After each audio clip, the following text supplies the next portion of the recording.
Pascal. Bonjour. Alors on est à Tours pour le festival Émergence et le premier jour, donc, enfin aujourd'hui du moins, c'est jeudi, c'est le barathon. Alors ça consiste en quoi?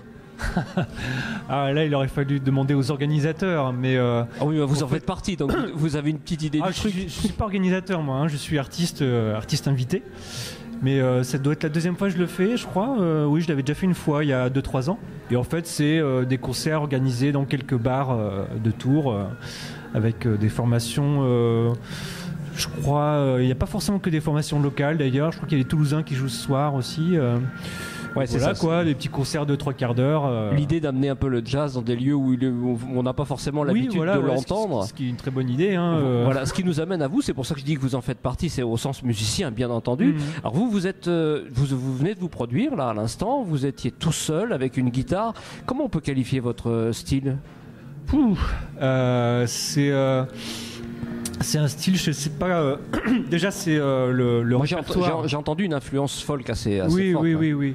Le répertoire est entièrement dédié aux musiques folk, blues, country américaines on va dire, de la deuxième moitié du 19e siècle jusqu'au début du 21e. Quoi. Donc j'ai vraiment pris des morceaux qui m'intéressent, des morceaux emblématiques de ce répertoire-là. Que ce soit des standards écrits par Led Belly ou Stephen Foster, des chansons qui ont été jouées vraiment des milliards de fois.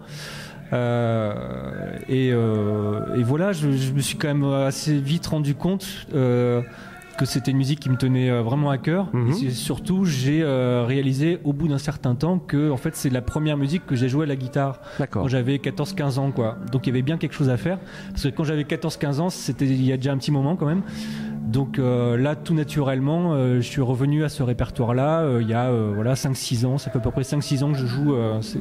Et du coup, vous l'explorez en long, en large et en travers, de quoi faire plusieurs disques. Et là, vous sortez votre troisième disque sur ce type de répertoire. Folk Standard volume 3, ouais. Qu'est-ce qu'on va trouver là-dessus? Exactement ce que vous venez de dire. Des compositions aussi, peut-être? Il y a un morceau et demi, écrit par moi. D'accord. Mais en général, c'est plutôt effectivement des reprises.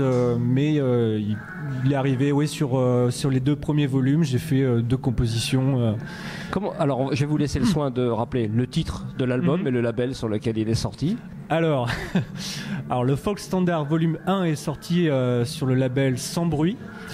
Et les volumes 2 et volume 3 sont sortis sur aucun label parce que Autoprod. Voilà. Ouais, c'est encore ce qui marche le mieux. Hein. Voilà quoi. Au bout d'un moment, je me suis dit, on n'est jamais aussi bien servi que par soi-même. Donc, et le titre de l'album? Folk Standards. Folk Standards, d'accord. Voilà, est-ce que vous avez 1, 2, 3. Un site sur lequel on peut suivre votre actualité, vos concerts? Non, parce que je suis très mauvais pour tout ce qui concerne Internet. Facebook peut-être. J'ai pas un Facebook. Même pas. C'est une vraie catastrophe. Je pense que je vais avoir pas mal de temps libre l'année prochaine parce qu'il n'y a pas beaucoup de concerts en fait en prévision. Donc je vais peut-être quand même finir par construire un site. On va guetter ça. En attendant, on va trinquer ensemble sur oui, c'est très important. D'ailleurs, on l'a jamais fait ça là. Ah oui. Voilà, c'est une première. Et bon barathon. Merci bien. Merci Pascal. Merci.